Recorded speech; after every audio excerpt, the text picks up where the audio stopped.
chers amis, j'espère que vous allez bien. Aujourd'hui, on va faire une série d'exercices qui concernent de tous les leçons qu'on a fait.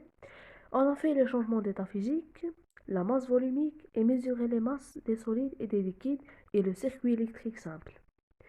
Exercice 1. Répondre par vrai ou faux. Alors, cet exercice il concerne le changement d'état physique. On va faire un rappel. On a dit qu'un changement d'état physique est le passage de l'état à un autre. Alors, la solidification est le passage d'un corps de l'état liquide à l'état solide. La fusion est le contraire de la solidification, c'est-à-dire que le passage de l'état solide à l'état liquide. La vaporisation est le passage d'un corps de l'état liquide à l'état gazeux. La liquéfaction aussi, c'est le contraire de la vaporisation, c'est-à-dire que le passage de l'état gazeux à l'état liquide. La sublimation est le passage de l'état solide à l'état gazeux. Et enfin, la condensation est le passage de l'état gazeux à l'état solide.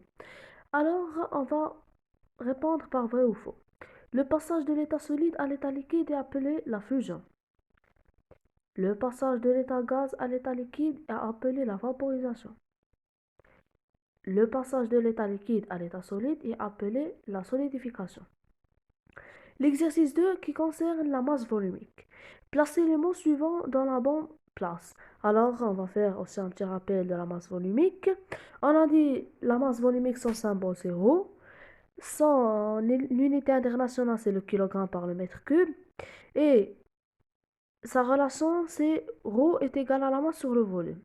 Alors, le symbole de la masse volumique est, qui se prononce et s'exprime selon la relation suivante. L'unité internationale de la masse volumique est le par. Exercice 3. Un cube de fer a une arête A est égale à 10 cm et une masse M est égale à 7800 g. Alors, aussi cet exercice qui concerne la masse volumique. On doit calculer le volume de cube de fer et calculer la masse volumique de cube de fer. Le volume de cube est égal à A fois A fois A. Exercice 4.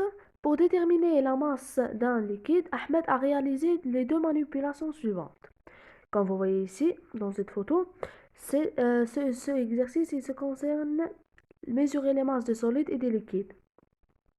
Alors, comme vous voyez ici, on a deux balances Roberval. La première expérience, celui qui est à gauche, on a mesuré la masse du récipient vide. Puis, dans la deuxième expérience, on a mesuré la masse du récipient et la masse du liquide en même temps. Alors, A, quelle est la masse du récipient vide? M1 est égal à le récipient vide. Quelle est B? Quelle est la masse du récipient et du liquide? Les deux. M2 est égal à... Et on doit déterminer la masse du liquide, M. Exercice 5. Indiquer le nom de chaque composant électrique. Alors, ce exercice se concerne le circuit électrique simple.